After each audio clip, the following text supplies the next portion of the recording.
Hello, this is Movie Minute Recaps. I'm going to discuss the action/drama film Risen today. Warning: this contains spoilers. Be cautious and mindful. In 33 AD, the film begins with a Roman soldier named Clavius ambling across the Judean desert. An innkeeper he meets offers to feed him and let him remain for a bit.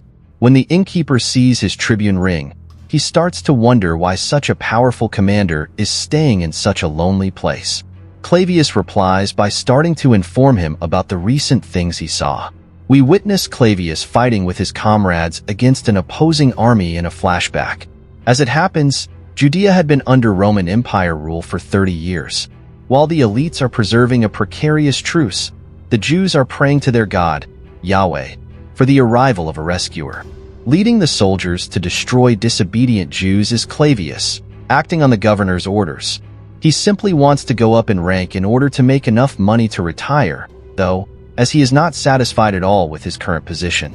Following the fight, Clavius travels to Jerusalem and meets Pilate, the governor. The latter gives him the command to kill Yeshua, a Jewish troublemaker. He reveals that many people are starting to believe the man who has been referring to himself as the Messiah. The council has therefore condemned him to death by crucifixion. Pilate also states that the city needs to be organized by the time the Roman emperor arrives, which is soon. He gives Clavius a new subordinate, Lucius, for this task. A powerful earthquake strikes during Clavius and Lucius ride to the execution location in the following scene. In their culture, this usually means awful things to come. They discover the three criminals are still alive despite having been crucified when they get to the scene. Yeshua, who is none other than Jesus, is the one in the center. Then a soldier tells Clavius that he had said, "It's finished," right before the earthquake. Clavius then gives them the order to murder these offenders. Before killing the two thieves, the soldiers punish them in different ways. However, Clavius sees his mother yelling and sobbing in the background when it comes to Yeshua. He kills Yeshua with a single spear stroke out of sympathy for her. Subordinates are then instructed to inform Governor Pilate that the task has been completed. Subsequently, the troops start removing the deceased individuals from the cross one by one. The two robbers' remains are disposed of in a pit close by. When Yeshua's turn comes, however, his follower Joseph shows up bearing a letter from Pilate authorizing his burial in the family tomb. Joseph rushes to console Yeshua's mother, and after reading the letter, Clavius lets him take the body. Pilate summons Clavius again the following day. As Yeshua was supposed to rise on the third day after death, he recommends that his body be incinerated. The high priest, Caiaphas, interrupts their discourse abruptly and asserts that cremation is against their religion. He says the Roman government has to make sure the tomb stays closed, and that Yeshua's followers are not able to take his body. Later, Clavius visits the tomb to verify that the corpse is still inside, undamaged.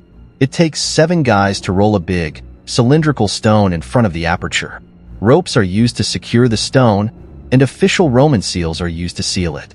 Clavius arranges everything, and then posts 2 men to stand vigil at the tomb around the clock. When Pilate calls Clavius back the following morning, he seems enraged. He discloses that the 2 guards are also missing, and Yeshua's body has disappeared from the tomb. He's hoping to have this resolved before the high priests show up, but then Caiaphas appears out of nowhere. He clarifies that the guards sought sanctuary at the Jewish temple because of fear of punishment. Caiaphas claimed that Yeshua's followers ambushed the guards during the night. The body was then taken by the disciples after they broke open the tomb. Upon hearing this, Pilate worries because he knows that there are already stories going around the community about Yeshua's resurrection. He thus gives Clavius the task of locating the body as quickly as possible. Pilate then discloses that this issue needs to be settled by the time the Roman emperor arrives in a few days. When Clavius and Lucius later visit the tomb, they discover it to be empty. They notice that the ropes holding the stone had just broken, as though someone had torn them apart, rather than being cut. The enormous stone is hurled several meters from the door and is tough to move even with a group of soldiers. Subsequently, Clavius and his aides start looking for the body across the town. To begin with, they open every recently constructed tomb in Jerusalem in order to look for signs of crucifixion. When that fails, Lucius takes all the citizens of the city who openly discuss Yeshua's resurrection into custody. A few days later, Clavius begins questioning others who knew the enigmatic man. He first encounters Joseph, who thinks that Yeshua's followers are too upset to take the body. He also says that Yeshua would treat Clavius as a brother if he were still living. Joseph gives him a crown of thorns and says it belongs to Yeshua before departing. After that, Clavius questions a blind woman who says she heard Yeshua's voice 2 days ago even though she is blind. Subsequently, a beggar appears and explains that he has heard about a prostitute named Mary who says she saw the risen Yeshua. However, since Yeshua's body disappeared, she has also disappeared. Clavius quickly raises an army and departs to locate her after learning of this. They catch her as they quickly find her walking into a pub. After that, Clavius calls her in for questioning and inquires about Yeshua. But then she starts talking in such nonsensical riddles. Clavius believes she is nuts as a result, and he releases her. He visits with the beggar once more the following day and offers to buy him more information. The latter shows that, although Yeshua had 12 disciples at first, there are currently just 11. He provides him with the name and address of Bartholomew, one of Yeshua's closest followers. After that, Clavius visits Bartholomew, who grins and says hello before agreeing to be questioned. However, he doesn't offer any helpful information, and his statements lack coherence. The individual declines to turn on his friends when they are questioned about where the other disciples are. If he has done anything wrong, he offers to be crucified, but Clavius spares him. Clavius discovers one of the tomb guards intoxicated in a tavern in the evening. When he starts to inquire about what transpired that evening, the guard tells the identical tale of being ambushed by the disciples. However, he eventually gives in to pressure from Clavius and tells the truth. He discloses that they drank wine that evening and quickly dozed off. They were startled awake at midnight by a dazzling light and the sound of the tomb's ropes breaking. The tomb was filled with sunlight as the stone was swept away like leaves. They were frightened and fled when they observed a figure speaking in an unintelligible tongue. He then acknowledges that Caiaphas asked them to alter their tale and bought them off with money. Even though Clavius thinks the entire tale is absurd, he acknowledges that the guard is being truthful. When Clavius and his army raid a town in Hebron the following day, he unexpectedly runs upon Mary. He follows her into a chamber that is filled with the assembled disciples, including Yeshua the resurrected. Clavius is completely stunned to see him and finds it hard to accept what he is seeing. He asks Lucius and his army to retreat, dropping his sword. Then he comes into the room and Yeshua extends an invitation for him to come. Clavius sees the spear wound on his belly and the scars on both of his hands. Yeshua disappears in front of him before he had a chance to interrogate him. This surprises not just Clavius, but also the other disciples. Mary reassures them that Yeshua has promised to meet them again in Galilee, which helps to calm them down. After that, the gang travels through the barren wasteland toward Galilee. Clavius, who is in dire need of clarification on Yeshua's resurrection, follows them. When Pilate returns to Jerusalem, Lucius shows him the apartment where Clavius was last seen. They discover a letter from Clavius, but the room is empty. He makes it clear in it that he is seeking Yeshua in order to learn the truth, not because he has been abducted. As he feels his faithful leader has betrayed him, Pilate is naturally infuriated by this. As a result, he gives Lucius and the other troops the command to track down and murder Clavius. Conversely, though, Clavius closely monitors Yeshua's followers.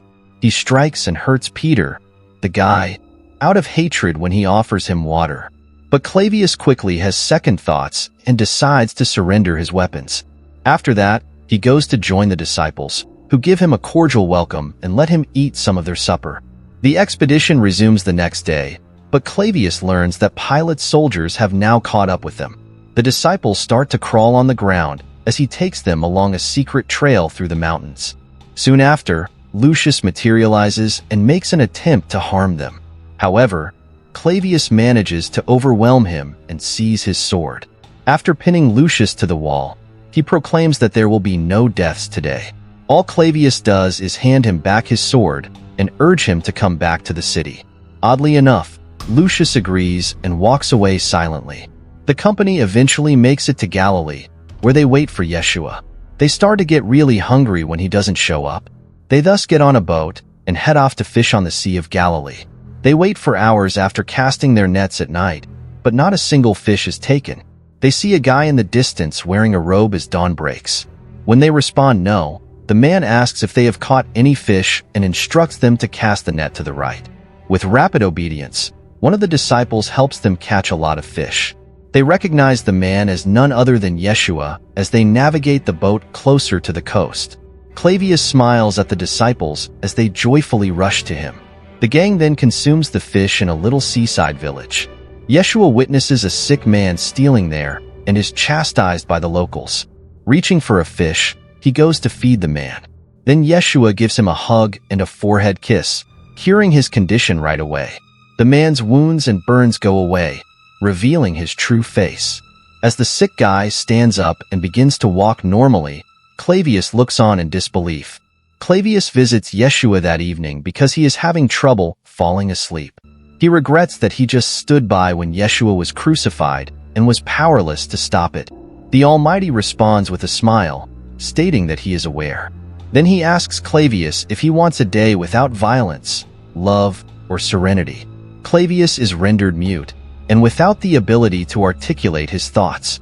He just lets his tears fall on the starry sky. As everyone rises the following morning, Yeshua gets ready to ascend to heaven.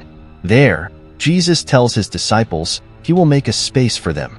After that, Christ commands them to preach and share the gospel with everyone on the planet. He turns into a luminous vortex and vanishes into the sky a little while later. The disciples then return to Jerusalem to continue sharing the message. Clavius declines Peter's invitation to travel with them and instead chooses to go it alone. When he returns to the city, Lucius goes up to Pilate and tells him he hasn't found Clavius or the disciples. The governor is compelled to abandon his quest as a result. The innkeeper is left stunned when Clavius tells him this tale in the present. Although he acknowledges that it sounds corny, everything about it is accurate. Clavius appears to have permanently terminated his military career when he leaves his golden tribune ring behind as the film comes to a close.